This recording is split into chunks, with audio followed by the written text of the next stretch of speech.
Hey guys what's up, स्वागत है आप सभी का हमारे यूट्यूब चैनल में। गाइस आज हम बहुत रोए गाइस। गाइस हमको बहुत रोवाई आ रहा था गाइस। अब हम क्या ही बताएं आपको कि हम जब रोते हैं ना गाइस तो थंबनेल पर सब लोग चिपका देते हैं। हमारे जो ये पौती है ना, ये थंबनेल पर चिपका देते हैं, उसके बाद बहुत सारे व्यूज़ आ जाते हैं गाइस। इसलिए हम रो दिए। इन्होंने कहा कि रो दो तो हम रो दिए। हम अकेले नहीं रोए गाइस, हमारे साथ हमारी जो बहन है ना टीसा, वो भी रोई गाइस।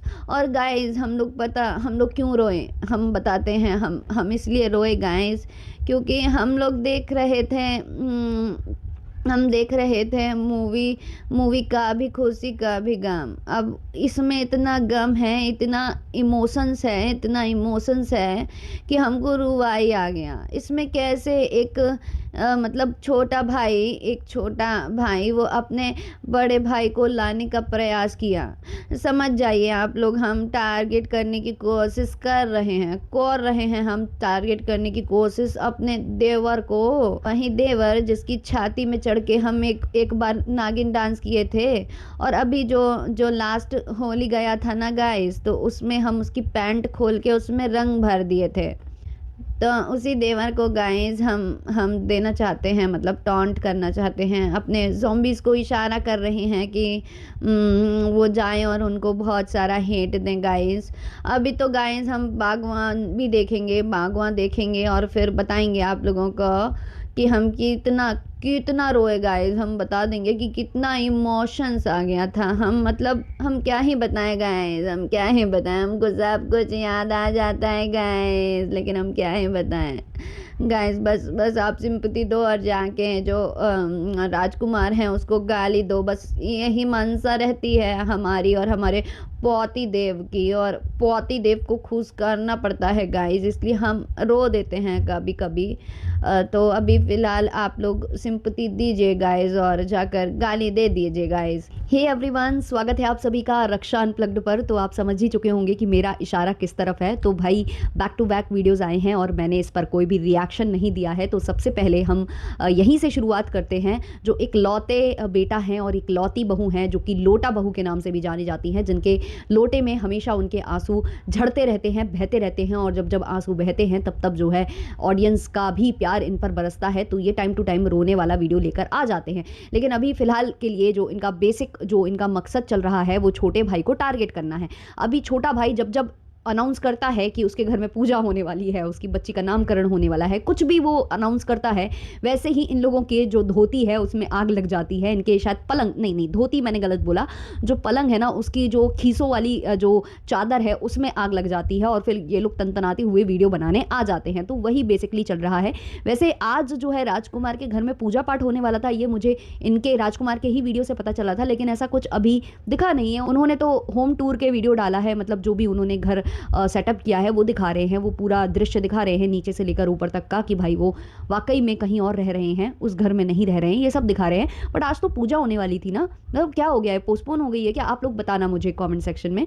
तो फिलहाल करिए, वो पूजा का नाम सुनते ही यहाँ पर जो है इन लोगों को खलबली लग जाती है और ये लोग फिर ये सारे कांड करते हैं। पहले तो टीसा को रुला दिए कि उसकी शादी होने वाली है, उसकी शादी होने वाली है। अब भाई उसकी शादी नहीं होगी तो वो रहेगी कहाँ, है ना? उसका घर तो उसका घर है नहीं है, और जीजा के घर पे भी वो मतलब रहती है तो एहसान है, मतलब इधर उधर बेचारी रहती है। तो उसका शादी करना बहुत ज़रा ज़रूरी है ताकि उसको उसका घर मिल जाए। अभी तक तो वो मतलब पड़ी है, किसी के भी घर में पड़ी है, ऐसा उनके जीजा जी बोल रहे थे अपने वीडियो में। तो वो सारी बातें हैं। अब शादी की बात चल रही है भाई, तो इतना क्यों रोई है टीसा, वो हमें भी नहीं समझ में आया। क्योंकि भाई शादी अगर करनी है तो करनी है, नहीं करनी है तो सीधे बोल देना कि नहीं करनी है, और अनाउंस कर दे कि भाई हमें शादी नहीं करनी, हमें इससे कोई लेना देना नहीं है। बट बात यहाँ ये है कि उसको खुद ही क्लियर नहीं है कि उसको क्या करना है। एक तो इनके जीजा और इनकी जो दीदी हैं वो ही इतने नक्कारे हैं, इतने बेवकूफ़ हैं कि उसका कुछ भी बताते रहते हैं। कभी उसकी बीमारी, कभी कुछ पढ़ाई को लेकर, तो उसका अभी तक इंटर ही नहीं हो पा रहा है। फिर वो पता नहीं कोई कोर्स कर रही थी, अब वो कोर्स भी नहीं कर रही है, क्योंकि वो अभी फ़िलहाल आकर जो अपनी दीदी जी हैं उनकी सेवा में लगी हुई हैं, क्योंकि दीदी जी को अपना प्रोसेस फॉलो करना है। तो प्रोसेस फॉलो करने के लिए एक नौकरानी चाहिए, जो कि प्रॉपर नौकरानी ट्रीटमेंट हो रहा है। मैं देख रही थी, कोई घर में इनके आया था तो किस तरीके से भाई साहब वो जो इकलौता बेटा है, वो कैसे बोल रहा था कि ये भी सामान ले आओ, वो भी सामान ले आओ, फिर ऐसे दो, चटनी कहाँ है, ये मतलब मैं तो लिटरली सुनकर मुझे इतना अजीब फील हो रहा था कि भाई तुमने तो उसको नौकरानी बना दिया है। वाकई में जो ये बोल रहे हैं ना, इधर उधर रहती हो तो एहसान है उसके ऊपर, जहाँ भी वो रहती है वो एहसान है। अब जो है आज वाले वीडियो में फिर शादी का जिक्र हुआ है और अब कहा जा रहा है कि भाई की शादी पहले करनी है। भाई पहले भाई तुम्हारे कुछ करे तो तब तो होए शादी। वो तो ढंग से वीडियो भी नहीं बना पाते हैं, तो उनकी क्या ही शादी होगी। कुछ तो करना होगा ना, अर्निंग तो कुछ अच्छी खासी होनी चाहिए, प्लस कुछ घर बार ढंग का होना चाहिए। अभी ये बता रही हैं कहीं मिट्टी भर गया है और घर बन रहा है, और भैया के लिए जो रिश्ते हैं वो ऑनलाइन आने लग गए हैं, फोटो आने लग गई है। मतलब कौन ही है भाई ऑनलाइन जो जानकर इनको रिश्ते भेज रहा है, सब कुछ जानते हो बूझते भाई वही जाने। तो अभी फिलहाल डिसाइड ये हो गया है, अभी इस बात पर जो है लोगों की सहमति बैठी है कि पहले भैया की शादी हो जाएगी, एक लड़की आ जाएगी घर में जो घर संभालेगी, तब जो है टीसा की शादी कराई जाएगी, क्योंकि मम्मी का हाथ बटाने के लिए कोई लड़की चाहिए। वैसे अभी मम्मी क्या कर रही हैं, क्योंकि टीशा तो यहाँ है, तो अभी मम्मी कैसे मैनेज कर रही हैं। मतलब यार ये हद मचा कर रखते हैं। वैसे जब उनके हाथ पैर चल रहे हैं, तो इन लोगों के घर में यही है कि हाथ पैर इनके जो है तब ही चलना बंद होंगे जब बहू आएगी, तब तक इनके खूब चल रहे हैं। अभी टीसा नहीं है तो वो काम कर रही हैं, लेकिन अभी ये तर्क दिया गया है कि पहले भाई की शादी होगी फिर टीसा की शादी होगी। चलो भाई ठीक है, मान लेते हैं, सब कुछ यहाँ पर मान लेते हैं। लेकिन जो टॉन्ट किया गया कि किसी को अपना आगे बढ़ने के लिए किसी का टांग खींचना, किसी को कॉपी करना, ये सब उस जगह मुझे बहुत हंसी आई। क्योंकि जो टांग खींचने वाली बात की गई थी ना कि किसी को पीछे घसीटना, वो तो आपने कितने लोगों के साथ किया है, बहुत ही ज़्यादा लोगों के साथ किया है। वही मैंने अभी एक ब्लॉगर के ऊपर बात की और मैंने ये बोला कि मैं इन ब्लॉगर को जानती हूँ बिकॉज ऑफ दिस फैमिली, ये बाजारू फैमिली की वजह से मैं जानती हूँ। तो लोगों ने बताया कि उनकी वजह से तो ये फेमस हुए थे, बाद में ये लोग और ज़्यादा फेमस हो गए कंट्रोवर्सी कर करके, लेकिन पहले ये ज़्यादा जाने माने थे और इनकी वजह से इनको जाना गया। तो ये तो सबने देखा हुआ है कि इन्होंने सबको सीढ़ी बनाया और सबको पीछे घसीटा और खुद आगे निकल गए। और आज ये बड़े बड़े ज्ञान बांट रहे हैं कि लोगों की कॉपी नहीं करना चाहिए और किसी को पीछे नहीं घसीटना चाहिए, अपना मेहनत करना चाहिए। तो आपकी मेहनत सबने देखी है कि आप मेहनत ही इसीलिए करते हैं कि किसी को पीछे कैसे घसीटे, और जब हम इसको पीछे घसीटेंगे तो हम अपने आप आगे आ जाएंगे। तो ये तो आपने टाइम टू टाइम ना जाने कितने ब्लॉगर्स के साथ किया है। ब्लॉगर्स तो छोड़ो, आपने अपने घर की बहन को कब छोड़ दिया, भाई को कब छोड़ दिया। एक टाइम पर बहन से कंट्रोवर्सी चल रही थी, आज बहन बहुत समझदार हो गई, आज सारे पर्सनल जो भी परेशानियां हैं वो बहन से शेयर कर दी जाती है, और अब भाई बुरा हो गया है। तो ये तो आपका टाइम टू टाइम चलता रहता है यार। मतलब आपके मुंह से ऐसी बातें बड़ी अजीब लगती हैं। और वहां पर बोली है, लोटा बहू बोली है कि अब ये जो आप बोल दिए हैं ना, तो ये लोग कैसे लेकर जाएंगे हम जानते हैं। हम सोच रहे हैं कि लोग क्या सोचेंगे अब इस बारे में। तो बिल्कुल वही सोचेंगे कि आपने भी दूसरों को बहुत टांग पकड़ पकड़ के पीछे खींचा है और आपने भी लोगों को कॉपी किया है। भाई वैसे तो सभी जानते हैं कि किस किस को आपने कैसे कैसे कॉपी किया है, लेकिन एक बंदी ने तो खुलेआम ये बोला है कि उसको कॉपी किया जा रहा है। उसके स्टोर को पहले कॉपी करके एक स्टोर खड़ा किया गया। वो तो चलो छोड़ो, बहुत लोग कर रहे हैं, आपने भी कर लिया तो क्या हो गया, कोई बड़ी बात नहीं है। बट उसकी पैकिंग को भी कॉपी कर लिया, उसकी पैकिंग को कॉपी करके और उस तरीके से काम किया जा रहा है। जबकि उसके जैसे जो प्रोडक्ट्स हैं वो ये नहीं सेल कर रहे हैं, इनके जो प्रोडक्ट्स हैं वो खराब निकल रहे हैं। उसके साइड से कंप्लेन नहीं आ रही है ऑडियंस की, इनके साइड से आ रही है जो ऑडियंस इनसे कपड़े खरीद रही है। तो क्वालिटी के साथ तो कॉम्प्रोमाइज़ कर रहे हैं, लेकिन भाई पैकिंग और वो सब स्टोर वगैरह सब दूसरों का कॉपी कर करके हो रहा है। कैसे वो लाइव करती है वैसे वो ये लोग भी लाइव करते हैं, उसको बिल्कुल कॉपी करते हैं। इसको क्या, बहुत लोगों को कॉपी करते हैं। कोई अगर अपने घर में इवेंट करता है जिसमें बड़े बड़े लोगों को बुलाने लगता है, इन्फ्लुएंसर्स को बुलाने लगता है, तो सेम ये कॉपी करते हैं। कोई अगर सिंगर्स को बुलाने लगता है तो सेम ये कॉपी करते हैं। कोई एंकर बुला लेगा तो सेम ये कॉपी करेंगे, है ना। लेकिन इनकी जो कॉपी करने का स्तर है वो थोड़ा सा निचला हो जाता है। आपने देखा ये टेंट उड़ जाता है और ज़मीन में फसर्रे लग जाते हैं और नीचे जो है बैठकर सब डाउन टू अर्थ हो जाते हैं, है ना। तो ये सब ने देखा है। तो कॉपी करने वाला और लोगों को पीछे घसीट के खुद आगे बढ़ने वाला अगर इस तरीके के स्टेटमेंट्स पास करता है तो ऑब्वियसली हंसी आती है। अब देखो ये जो सारा सिनेरियो है उसका फ़ायदा केवल बड़के बेटा और बहू नहीं उठाते हैं, ये जो फ़ायदा है वो खुद 96 बॉन्ड महिला भी उठाती है। जैसे ही यहाँ से थंबनेल लग जाएगा कि मेरी बेटी कहीं जाने वाली है, कुछ दिनों के लिए हम भेज देंगे, या कहाँ चली गई हमें बिना बताए, मतलब इस तरीके के ही थंबनेल वो लोग डाल रहे हैं। तो जब ये थंबनेल ऐसे डालते हैं ना तो इनको आग लगती है जो इकलौते बेटा बहू हैं। तो ये लोग तो पोकिंग वाला वीडियो बनाते बनाते हैं वहाँ से माता जी भी तुरंत के तुरंत थंबनेल लगा देती हैं, कभी किसी बच्चे का, क्योंकि आजकल आपको पता ही है एआई वाले थंबनेल बहुत बन रहे हैं। तो लोग कंफ्यूज हो जाएंगे कि ये बच्चा जो दिख रहा है हो सकता है कि इनकी बबुनिया ही आई हो, है ना, इन लोगों ने ये लगाया है लेकिन थंबनेल ऐसा हो गया है। फिर मेरे घर में बच्चा आया, ये सब करके लगा दो, है ना। अब जैसे आज पूजा थी छोटे राजकुमार के घर में, तो अभी वो पूजा नहीं हुई है, वो अभी होम टूर दे रहा है, लेकिन माता जी का लग गया, मतलब 96 बॉन्ड महिला का टाइटल और थंबनेल लग गया कि मैं कहाँ जा रही हूँ पूजा में, कहाँ जा रही थी? गाँव जा रही थी। गाँव में कोई मंदिर की स्थापना हुई है जो कि खंडित हो गया था, तो उसको पूरे गाँव ने मिलकर जैसा न तैसा करवाया है और उसको करवाने के बाद 1 साल कंप्लीट हो गया है, तो वहाँ पर भंडारा वगैरह कुछ है, तो ये वहाँ निकलनी थी, उस पूजा पाठ में निकलनी थी। तो ये उसका थंबनेल लगा दी कि लोग यही सोच कर आएँगे कि लगता है छोटे बहू बेटा के यहाँ जा रही हैं।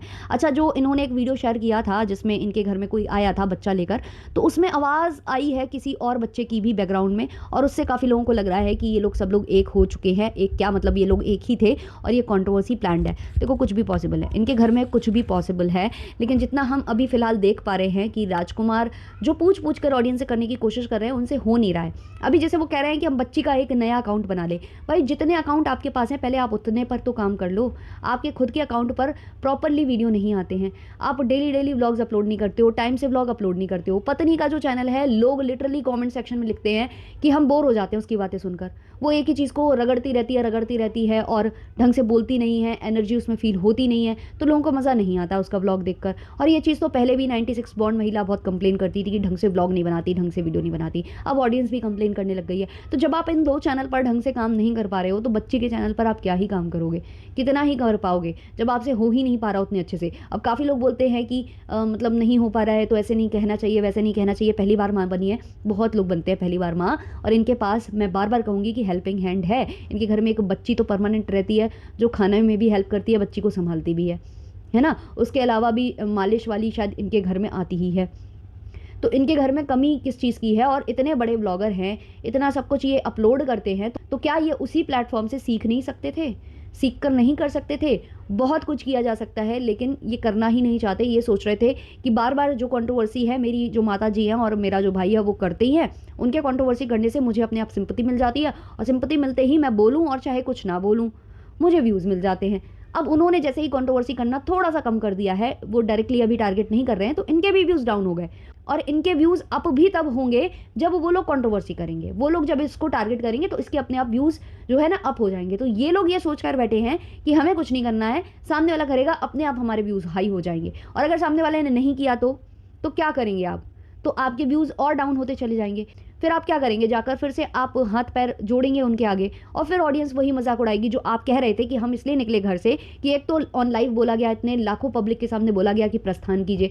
दूसरा, आपको लोग चैलेंज कर रहे थे कि तुम में दम नहीं है, सेल्फ रिस्पेक्ट नहीं है, तो आप निकल गए। अब अगर व्यूज़ कम हो जाएंगे तो आप क्या करेंगे? फिर वो सेल्फ रिस्पेक्ट चली जाएगी कहीं और, क्योंकि फिर तो लोग मजाक ही बनाएंगे ना।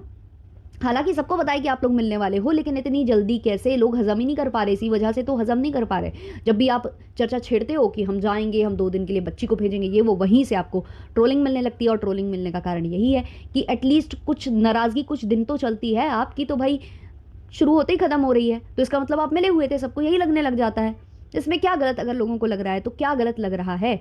और रही बात जो भंजना जी ने जाकर कहीं कमेंट किया है, जिसका जिक्र अब बहुत ज़्यादा हो चुका है, आप लोगों को भी पता चल चुका होगा कि जो डिट्टो जी के जो भाई भाभी हैं, उनकी कंट्रोवर्सी, उनके मतलब जेठ जेठानी और आपस में वो सब चल रही है, मतलब जेठानी और देवरानी वर्सेस चल रहा है। तो उसमें कुछ वीडियो और शॉर्ट्स क्रिएट किए जा रहे थे, तो वहाँ ये जाकर कमेंट कर आई कि सही बात है, हाँ मतलब बड़ी बड़ी जो बहू होती है वो गलत करती है छोटी बहू के साथ। उधर पर ये कमेंट करके लिख कर आई कि हाँ सही बात है। अब हो सकता है कि वो कमेंट इनके पति ने किया हो या फिर इन्होंने किया हो, तो मुझे ये बात समझ में नहीं आती। देखो, आपका गुस्सा होना जाहिर है, आपका गुस्सा होना लाजमी है, आप बहुत ज़्यादा गुस्सा हो सकते हो। मुझे तो आश्चर्य हुआ कि इतनी कंट्रोवर्सी हुई, आपके भाई ने, आपकी भाभी ने, आपकी माता जी ने इतना कुछ बोला और आपने कुछ चूं भी नहीं करी। मुझे तो आश्चर्य हुआ। उस टाइम पर तो आपके पास अपॉर्चुनिटी भी थी, वही कंट्रोवर्सी की एक अपॉर्चुनिटी आपको सामने से परोसी गई थी। दूसरा, आप अपना पक्ष रख सकते थे बहुत क्लियरली, आपने तब नहीं रखा। अब यहाँ खोपचे में जाकर ऐसे कॉमेंट करके ये जताना कि हाँ हमारे साथ गलत हुआ है, सिंपैथी कार्ड खेलने का क्या मतलब है? अगर आपको खेलना है तो जब आपके पास खुद का चैनल है तो वहाँ क्यों नहीं खोपचे में ऐसे नीचे इधर उधर जाकर कमेंट करने का क्या मतलब है? इसका मतलब जो आप कमेंट्स लाइक कर रहे थे, जिसका मुद्दा आपके बड़के भाई साहब बड़की भाभी बना रहे थे, वो क्या गलत था? वो सही था। मतलब आपने जानबूझकर कमेंट्स लाइक किए थे, क्योंकि जो कमेंट टाइप किया जा सकता है तो लाइक भी किया जा सकता है, इसमें कोई दोहराही नहीं है। अब देखो, कमेंट टाइप तो नहीं हो सकता है, सोते सोते या गलती से टाइप हो जाए, ये तो पॉसिबल नहीं है। फिलहाल के लिए इतना ही रखते हैं इस पॉडकास्ट को। आपके जो भी ओपिनियंस है कमेंट सेक्शन में ज़रूर शेयर करिएगा। मिलते हैं जल्दी नेक्स्ट वीडियो नेक्स्ट पॉडकास्ट के संग, तब तक के लिए टाटा बाय बाय।